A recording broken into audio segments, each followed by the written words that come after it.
আসসালামু আলাইকুম, কেমন আছেন সবাই? সকাল সকাল ভিডিওটা শুরু করে দিলাম। নাস্তা বানাচ্ছি। সকালে অনেক কাজকাম করেছি, কাজকাম সেরে নাস্তা বানাচ্ছি। ভিডিওটা আর কি কয়েকদিন আগের ছিল। আলু ভাজি করতেছি। ঘুম থেকে উঠেছি অনেক আগেই, 5টা বাজে ঘুম থেকে উঠেছি। সব কাজকাম সেরে মেয়েকে মাদ্রাসায় পাঠিয়ে দিয়েছি, হালকা পাতলা ওকে নাস্তা করিয়ে। এখন আর কি মেহমানদের জন্য নাস্তা বানাচ্ছি। রুটি বানিয়ে নিয়েছি অনেকগুলো। আসলে রুটি বানাইতে বানাইতে হাঁপিয়ে গিয়েছি, যেহেতু অনেক রুটি বানানো হয় না অনেক দিন, তাই আর কি আলু কুটে নিয়েছি, আলুটা ভাজি করতেছি। সাথে ডিমও কিন্তু ছিল, মানে সকালের নাস্তা আবার দুপুরে আলাদা করে রান্না করেছিলাম। এটা কয়েকদিন আগের ভিডিও, যাই হোক ভিডিও আপলোড দিতে পারতেছি না। যাই হোক, যাই দিচ্ছি এটাই আপনারা আর কি আমার দেখে দিয়েন। রাতের বেলায় চলে গিয়েছিলাম মেয়েকে নিয়ে, মেয়েদের সাথে গিয়েছিলাম আর কি বাহিরে বা আমাদের এখানে বাজারে। এখানে বাজারে গিয়ে আর কি কিনেছি মেয়েদের জন্য কিছু কাপড় কিনেছি, গজ কাপড় কিনতে গিয়েছিলাম।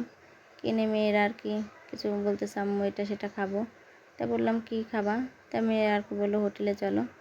হোটেল থেকে আর কি কিনে নিয়ে আসলাম মোগলাই কিনতে গিয়ে একটু ভিডিও করলাম। যাই হোক, ভিডিওটা সুন্দরভাবে করতে পারি নাই। আসলে ভিডিও মানে করাটা পসিবল হয় না বাহিরে গেলে। এই যে চলে আসতেছি, মেয়েদেরকে নিয়ে চলে এলাম বাড়িতে। দেখেন কি কি কাপড় কিনে আনলাম। এগুলো গজ কাপড়, ওদের জন্য আর কি বাড়িতে পরার জন্য জামা কাপড় বানাইতে হবে, সেগুলোই আর কি আনা হয়েছে। সেটাই আপনাদের সাথে শেয়ার করতেছি। আর এই পর্যন্ত আমার ভিডিওটা যারা কন্টিনিউ আমার সাথে আছেন, স্কিপ না করে পুরো ভিডিওটা দেখবেন প্লিজ।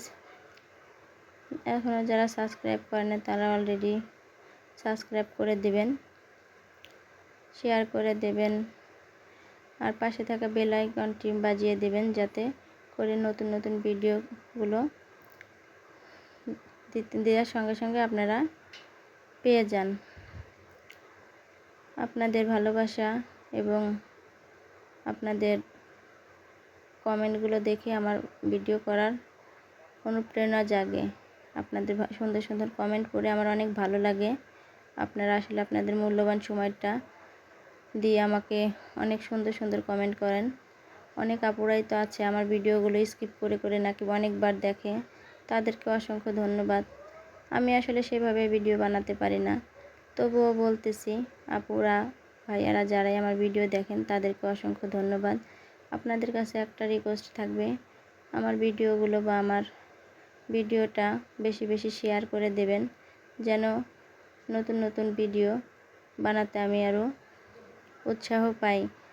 যেমন আমার কিন্তু ইদানিং ভিউ হচ্ছে না, আপনাদের রিকোয়েস্ট আমার ভিডিওগুলো আপনারা দেখবেন কন্টিনিউ, এটাই আপনাদের কাছে বলার ছিল।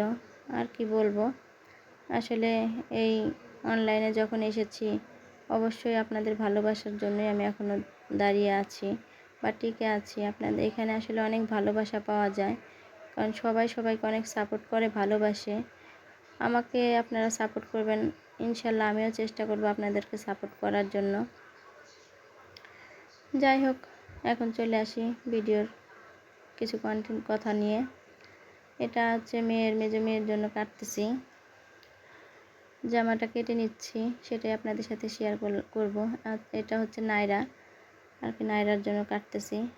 আমি সেভাবে সুন্দর করে কাজ করতে পারি না, যেটা করতেছি সেটাই আপনাদের সাথে শেয়ার করতেছি। আর কি আমার বড় মেয়ে পারে আর কি বানাইতে, বলতেছে আম্মু তুমি কেটে দাও আমি বানিয়ে দিব। আমি আর কি কেটে দিয়েছি, ও বানিয়েও ফেলেছে অলরেডি। আমার মেয়ে পরাও শুরু করেছে জামাগুলো। আর আমার যে ছোট মেয়েটা, ওর জামাগুলো আর কি এখনও ঠিক করা হয়নি। সেদিন কাজ করতে গিয়েছিলাম, কিন্তু মেশিনে ডিস্টার্ব দিচ্ছে, আমি পরে আর বানাইনি। তারপরে এত গরম, এই গরমের মধ্যে কাজ করাও আসলে পসিবল হচ্ছে না। মানে কি বলবো, গরম, এত গরম। আসলে আমার গরমে অনেক সমস্যা হয়, শীতেও অনেক সমস্যা। আমি গরমও সহ্য করতে পারি না, আবার শীতেও সহ্য করতে পারি না। আমার হচ্ছে অতিরিক্ত গরমেও মাথা ব্যথা করে, আবার অতিরিক্ত শীতেও অতিরিক্ত মাথা ব্যথা করে। যাই হোক, আমার জন্য সবাই দোয়া করবেন। আপনাদের ভালোবাসা এবং আপনাদের দোয়ায় আমি অনেক দূরে এগিয়ে যেতে চাই। আপনারা সবাই দোয়া করবেন যে আমি যেন এই কাজে থেকে পিছু না হাঁটি, এখানে যেন সফল হইতে পারি। ইউটিউব জগতে এসেছি আসলে সবাই একটা আশা নিয়ে আসে, আমিও একটা আশা নিয়ে এসেছি। আমি দোয়া করি সবার আশাগুলোই পূরণ হোক, সেই সাথে সাথে আল্লাহ আমারও মনের আশাগুলো পূরণ করুক। জামাটা কেটে নিতেছি, দেখেন নাইরা কাট। আসলে সবাই পারে টুকিটাকি জামা কাপড় বানাইতে, আসলে আমিও এর জন্য ঘরে যদি একটা মেশিন থাকে তাহলে আর কিছুই লাগে না, অনেক টাকা সাশ্রয় করা যায়। এটাই আর কি, পুরুষ মানুষের কাছে বলতে হয় না যে আমার টাকা দাও, টেলারের কাছে যাব, কাপড় বানাবো।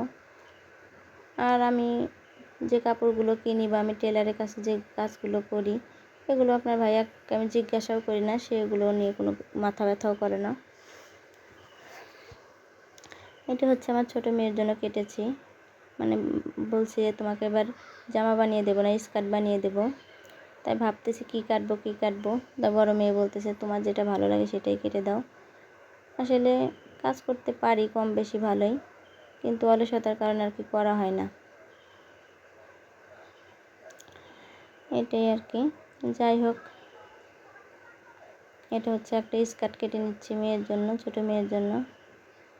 অনেক দিন পরে যখন কাপড় কাটতে বসি না, তখন একটু হিমশিম খেয়ে যাই, কি করব। আর আমার হাতের কাজের 3 পিসগুলো আমি কন্টিনিউ কাজ করতে পারতেছি না। কারা আমার হাতের কাজের 3 পিসগুলো দেখতে চান কমেন্ট বক্সে কমেন্ট করে দিবেন, আমি আপনাদের সাথে শেয়ার করব। আমি সময় পাচ্ছি না তাই করতেছি না। যাই হোক, আমি কর্মীও পাচ্ছি না। কার আমার হাতের কাজের 3 পিসগুলো দেখার ইচ্ছা, আমার কমেন্ট বক্সে আপনারা কমেন্ট করে যাবেন, আমি আপনাদেরকে অবশ্যই দেখাবো। অনেকেই আমার 3 পিসগুলো দেখে বলেছে হ্যাঁ মাশাআল্লাহ অনেক সুন্দর। আসলে সবাই সুন্দর বলে, কিন্তু কেউ আর কিনতে চায় না। আর দাম শুনলে আর কি বলে যে না এটা এমন হবে না। আসলে হাতের কাজের 3 পিসগুলো অনেক কঠিন, অনেক কষ্ট।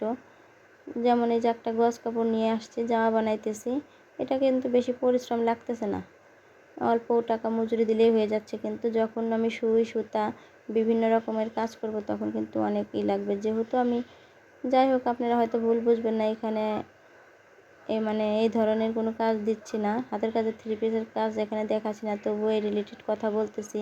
ভুল ত্রুটি হলে আপনারা ক্ষমা দৃষ্টিতে দেখবেন। আজ এই পর্যন্তই, আল্লাহ হাফেজ। ভুল ত্রুটি হলে ক্ষমা করবেন।